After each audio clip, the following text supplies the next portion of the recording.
apa yang pernah kejadian di zaman Nabi kita Muhammad sallallahu alaihi wasallam. Di dalam riwayat ada diceritakan bahwa pada suatu hari, kira-kira pukul 9 pagi sepenggalah matahari naik, Rasulullah sallallahu alaihi wasallam berjalan dari rumahnya, dari biliknya, menuju ke dalam masjid beliau yang mulia di Madinah. Ketika itu biasanya ada juga orang yang sembahyang di masjid, sembahyang sunat duha. Tapi umumnya masyarakat sudah keluar dari rumahnya pagi-pagi, bekerja menurut bidang masing-masing. Yang pergi bertani, yang pergi berniaga, yang pergi mengembalakan unta atau kambingnya. Tinggallah beberapa orang saja. Beliau lihat di sudut masjid ada satu orang pemuda sedang duduk tafakur termenung.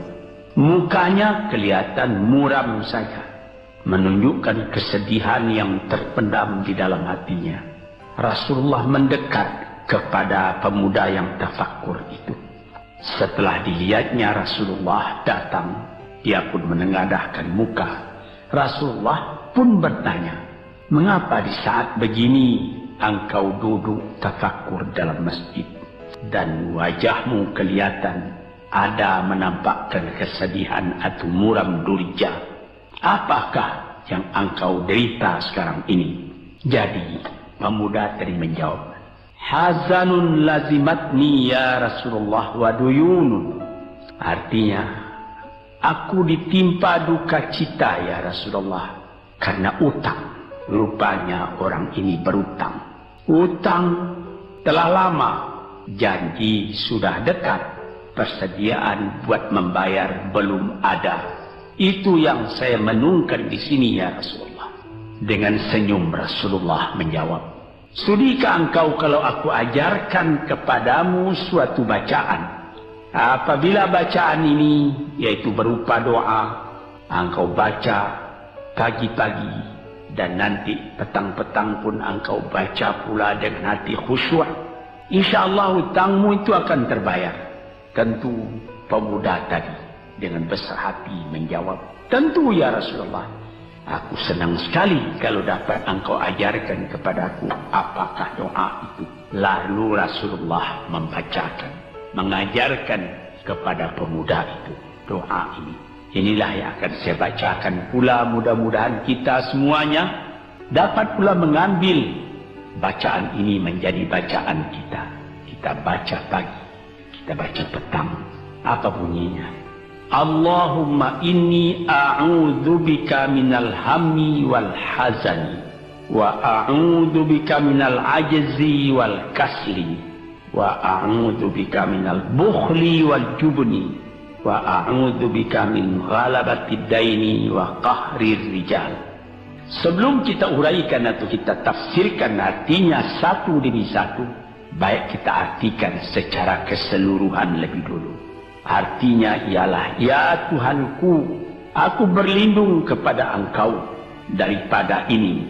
Lalu disebut 8 banyaknya. Yang pertama, aku berlindung kepada Engkau daripada kesusahan dan duka cita. Susah dan duka cita sudah 2. Dan aku berlindung kepada Engkau daripada lemah dan malas, jadi 4. Dan aku berlindung kepada Engkau daripada bakhil, berat mengeluarkan wang, dan daripada pengecut atau penakut, sudah 6. Dan aku berlindung kepada Engkau daripada pengaruh berutang, dan daripada kekuasaan orang lain atas diri kita, sehingga kita tidak mempunyai kemerdekaan pribadi lagi. Inilah 8 yang diminta kepada Tuhan. Moga-moga kita jangan diserang oleh penyakit ini. Karena kalau ada ini penyakit yang 8 perkara, itu kita menjadi mempunyai pribadi yang lemah. Tidak mempunyai lagi personality yang dapat tegak. Padahal dalam didikan agama kita, tempat kita takut cuma satu, yaitu Allah. Yang lain tidak ada. Yang pertama, susah. Apabila orang telah susah, pikirannya pun sudah tertumbuk.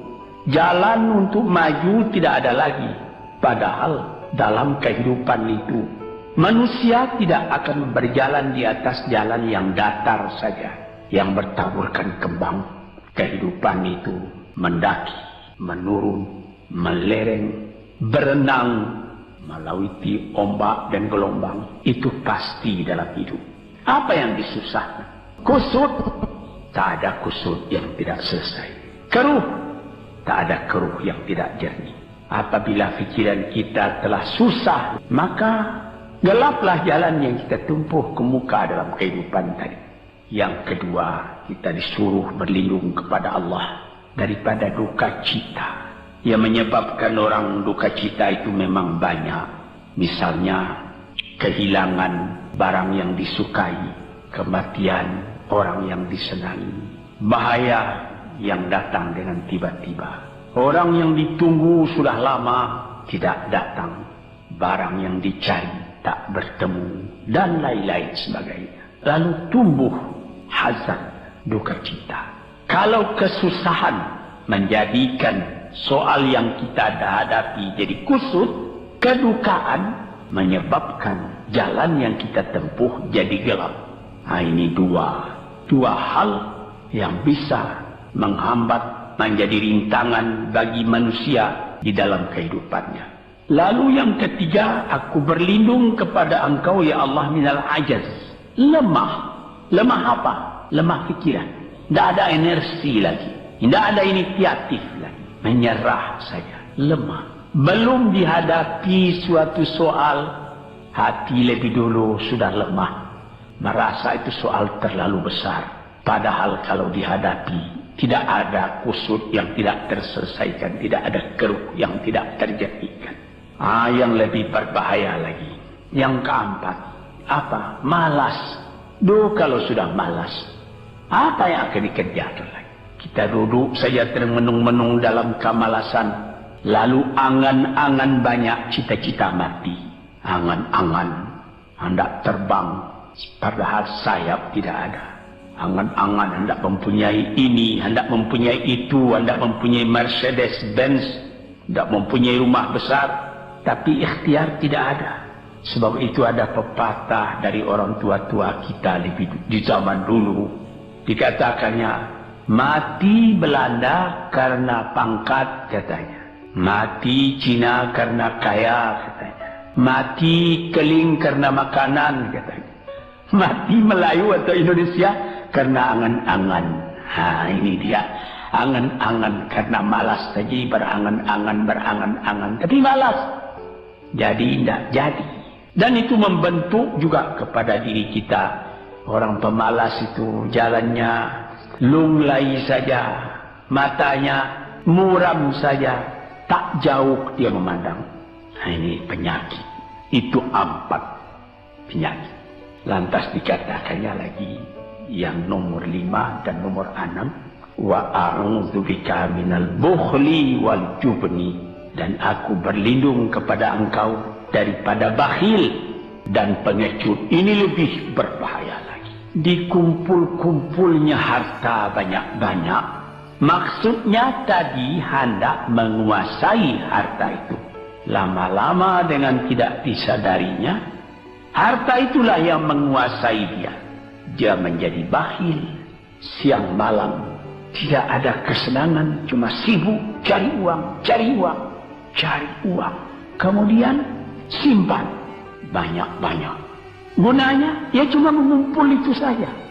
Akhirnya berapa banyaknya orang yang mengumpul harta banyak-banyak, faidahnya tidak didapatnya.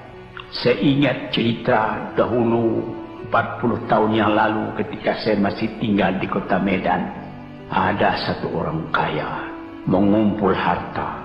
Terkenal dia kaya di Medan, beberapa buah rumah, puluhan rumah yang dipersewakannya, dan ada lagi harta-harta yang lain.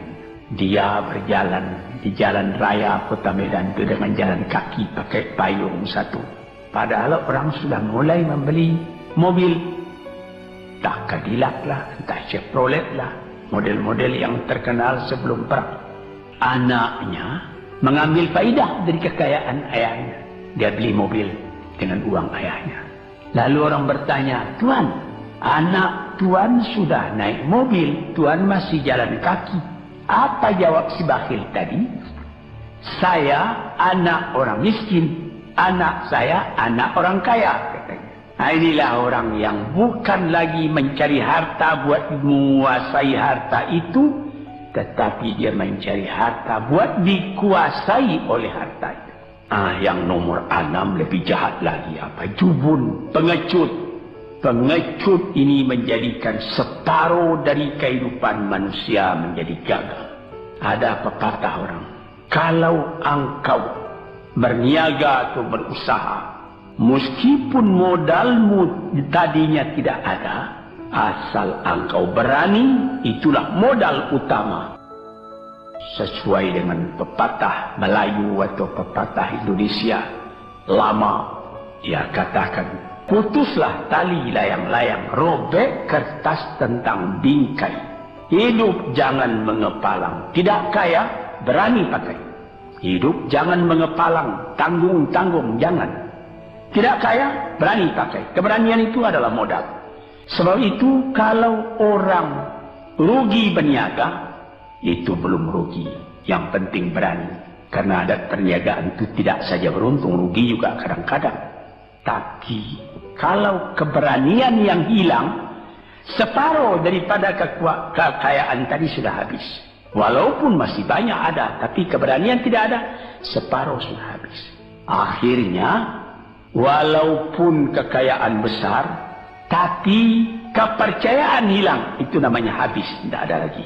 Walaupun berjuta yang tinggal dalam tangan, tapi orang tidak percaya. Apa lagi artinya? Sebab itu yang pertama sekali modal itu keberanian menghadapi hidup. Ini 6. Yang ke-7 dan 8, wa a'udzu bika min ghalabati daini wa qahri rijal, dan aku berlindung kepada Engkau ya Ilahi daripada pengaruh utang. Hutang itu, itulah anak muda yang duduk di sudut masjid tadi, dipengaruhi oleh utang. Sampai Rasulullah sendiri pun mengatakan, iyyakum wad-daina, jagalah supaya kalau sedapat-dapatnya jangan sampai berutang. Bisa juga berutang kalau keberanian tidak ada, dan berani itu membuka jalan buat mencari bayarnya. Tetapi kalau pengecut, berutang lagi, itu payah buat membayar. Sebab itu Nabi mengatakan, iyyakum wad-daina, sedapat-dapatnya elakkanlah supaya jangan berutang. Fa'innahu hammun bil-laili wa mazallatun fin-nahari. Hutang itu susah pada malam hari, mata tidak mau tidur. Dengan apa? Timbangan hutang tadi, berapa utang, berapa yang akan diterima, sehingga mata tidak mau tidur malam itu memikirkan hutang. Akhirnya mazallatun fin nahari, kalau siang hari badan berasa hina, tak berani keluar dari rumah. Kota Jakarta yang begitu besar, bersilang siur, jalan-jalan raya, jalan Tamrin, Diponegoro, Imam Bonjol, dan lain-lain nama jalan. Ada orang yang jalan itu bertambah lama, bertambah kecil jumlahnya. Kalau orang lain mempunyai 100 macam jalan, dia paling tinggi cuma 2 saja jalannya yang dapat jalani. Jalan dari rumahnya ke tempat yang tertentu, ke lain dia tidak berani. Kenapa? Karena ada tempat dia berutang. Jadi dikatakan dalam hadis itu, orang berutang malam tak mau tidur, siang malu sama orang, takut akan ditanyai, takut akan dicari. Ataupun dia berbenam di rumah, datang orang menunggu piutang, dia bilangkan kepada pembantunya atau kepada anaknya, katakan bapak tidak di rumah. Anak yang tolol atau pembantu yang tolol menjawab, mana bapak? Dia suruh bilangkan bahwa bapak tidak ada di rumah. Kata anak tadi, betapa susah. Lantas yang nomor 8, wa qahri rijal. Kita tidak mempunyai lagi kemerdekaan diri buat menyatakan perasaan kita, karena kita segan kepada orang. Kita terlalu banyak berutang budi kepadanya. Kita terlalu banyak mendapat hadiah daripadanya. Kita terlalu banyak dan lain-lain. Sehingga mulut kita jadi tertutup, tak dapat bercakap lagi. Ditekan oleh hutang budi kepada orang tadi. Kemerdekaan diri tidak ada lagi. Inilah 8 perkara yang ditunjukkan oleh Nabi SAW kepada pemuda yang duduk tadi.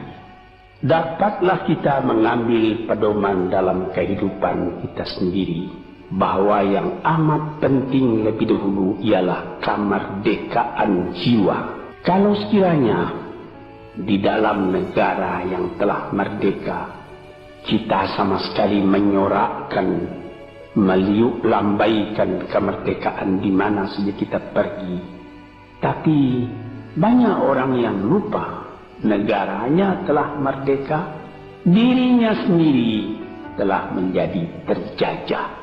Bukan Belanda, karena Belanda sudah lebih 30 tahun pergi meninggalkan negeri ini, dan bukan bangsa yang lain, tapi penjajahan yang datang daripada sifat-sifat yang lemah yang kita katakan tadi. Kesusahan. Kalau kesusahan kita perturutkan, jalan yang kita tempuh menjadi buntu. Kita tak tahu lagi kemana akan pergi. Susah. Susah. Pagi susah, malam susah.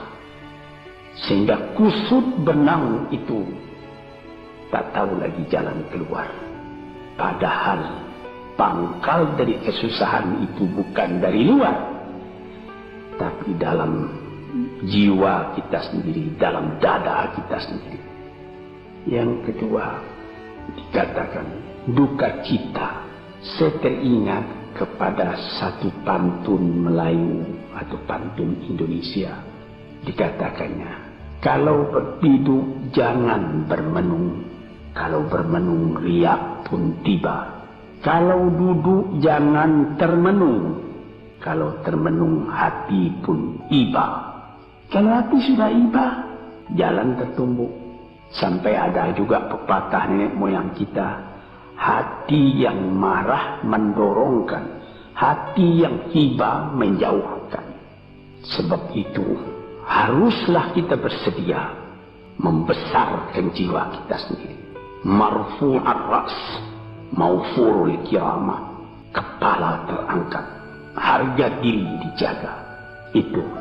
Kemudian dikatakan yang kedua, al-ajaz, lemah, al-kasal, malas.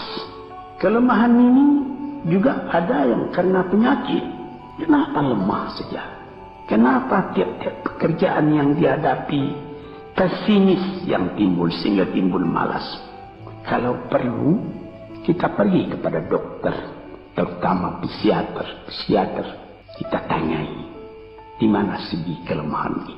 Karena kelemahan jiwa, kemalasan, malas dan lemah itu dari jiwa pangkalnya.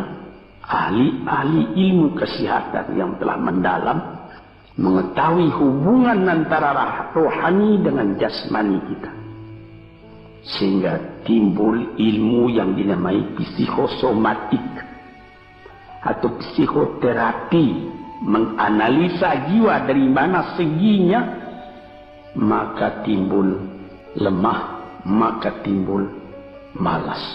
Di sini kita memerlukan kuatnya energi, sebab apabila manusia mempunyai jiwa yang besar, pekerjaan yang besar pun dipandangnya kecil. Tetapi apabila manusia mempunyai jiwa yang kecil, pekerjaan yang kecil pun dipandangnya besar. Kita misalkan saja kedua orang pemimpin yang kita cintai dan kita hormati, proklamator kita Bung Karno dan Bung Hatta. Mereka mempunyai jiwa-jiwa yang besar. Sebab itu mereka memproklamirkan kemerdekaan Indonesia. Indonesia yang besar yang terjadi daripada puluhan ribu pulau dengan 45 kata perkataan, 45 patah perkataan. Dengan ini kami menyatakan kemerdekaan Indonesia. Tapi kalau beliau misalnya orang yang berjiwa kecil, dia akan bertanya, bagaimana bisa Indonesia merdeka? Kita sudah miskin, melarat, dulu dijajah Belanda, kemudian ditekan Jepang. Kapan? Dia mengkaji itu pekerjaan yang detail-detail, yang kecil-kecil, dia anggap itu besar. Ini misalnya, maka orang-orang yang ajaz, yang lemah, atau yang pemalas, tidak dapat mengerjakan pekerjaan yang besar-besar. Kemudian yang kelima dan keenam, wa a'udzubika minal bukhli. Aku berlindung kepada engkau daripada bakhil, menerima mau banyak-banyak, mengeluarkan paling sedikit. Dia anggap, sebagaimana saya katakan tadi, tadinya dia menguasai harta. Akhirnya dengan tidak disadarinya, dia yang dikuasai oleh harta. Akhirnya orang yang begini kerjanya cuma mengumpul-ngumpul harta saja. Kumpulkan harta banyak-banyak, kemudian Tuhan memanggilnya kembali ke akhirat, mati, tidak ada harta tadi yang dibawanya. Tinggal menjadi perselisihan di antara anak dan cucu. Di hari-hari yang pertama, anak tadi menangis. Ayahnya telah mati. Tapi di hari yang kedua dan ketiga, dia tidak menangis lagi. Dia berpikir, di mana kunci ditaruh ayah? Di mana simpanan ayah? Berapa peninggalan ayah? Lalu dia berkelahi. Anak tadi. Nah ini, karena si ayah tadi bukhul, bakhil, nikmatnya orang lain yang merasai, dia sendiri sengsara diperintah oleh hartanya itu. Apatah lagi yang keenam, jubun, pengecut. Dia berjalan siang, dia berjalan malam hari. Kelihatannya olehnya pohon kayu bergerak-gerak. Disangkanya itu hantu. Dia lari terus, bertambah lari, bertambah takut. Akhirnya dia pingsan karena sudah lari. Ia tidak ada apa-apa oleh orang yang berani. Ini orang yang gagal di dalam perjalanan hidupnya. Karena penakutnya, karena pengecutnya itu. Padahal di dalam keterangan agama sendiri, orang-orang yang beriman kepada Allah dikatakan, la tahinu wa la ta'zan wa antumul a'launa in kuntum mu'minin. Jangan engkau merasa lemah, jangan engkau merasa duka cita, jangan engkau merasa pengecut. Engkau tinggi kalau engkau beriman kepada Allah Subhanahu wa ta'ala. Dengan iman kepada Allah Ta'ala itu kita melihat alam dalam keindahannya, dalam kekecilannya. Yang besar cuma Allah. Kita tidak takut karena tidak ada satu bahaya yang akan menimpa kepada diri kita kalau tidak Tuhan yang menentukan. Ini pokok tuan-tuan. Kemudian di nomor 7 dikatakan kita berlindung kepada Allah daripada pengaruh hutang. Alangkah kecilnya jiwa orang apabila dia telah berutang kepada orang lain. Dibikin janji, tanggal sekian akan dibayar. Tanggalnya sudah dekat, persediaan belum ada. Lalu timbul kecil jiwa sekali lagi. Apatah lagi qahri rijal yang nomor 8. Yang ke-8 sebagaimana telah kita uraikan tadi ialah qahri rijal.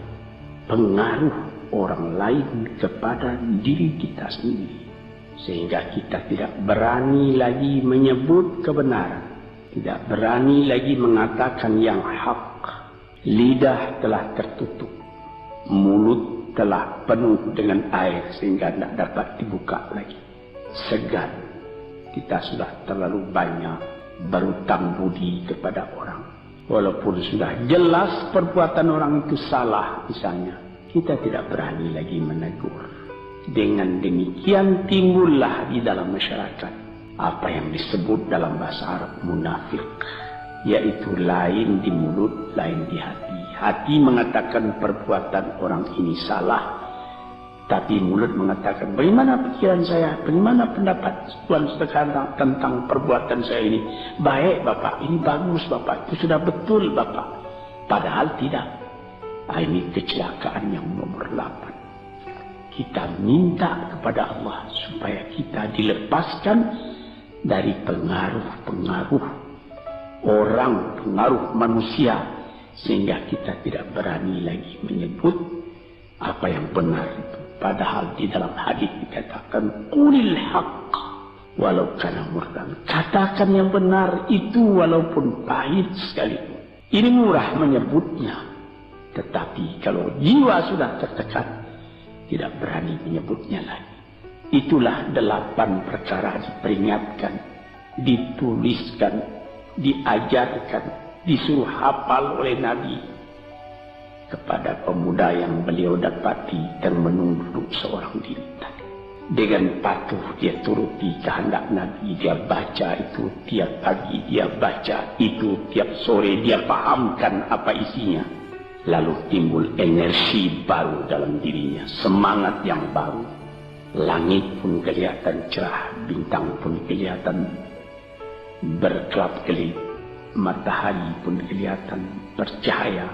Dan dia sudah melihat kehidupan ini dengan mata yang terang. Kemudian dia bertemu dengan Nabi, ya Rasulullah, saya mengucapkan terima kasih.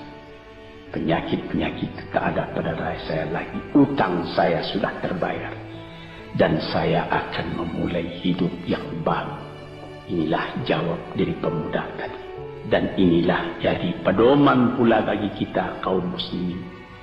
Kalau kita terjadi pada diri kita beberapa hal, salah satu dari yang 8 perkara itu, baca doa ini pagi, baca doa ini petang, lalu berusaha, jangan cuma berdoa, berusaha, berdoa dan berusaha.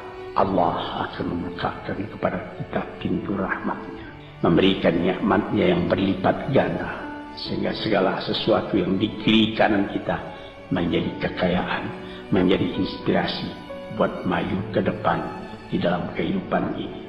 Moga-moga pengaruh dari hadis ini, daripada doa ini, masuk ke dalam diri saudara, dan saudara menjadi orang muslim dan merdeka yang sejati.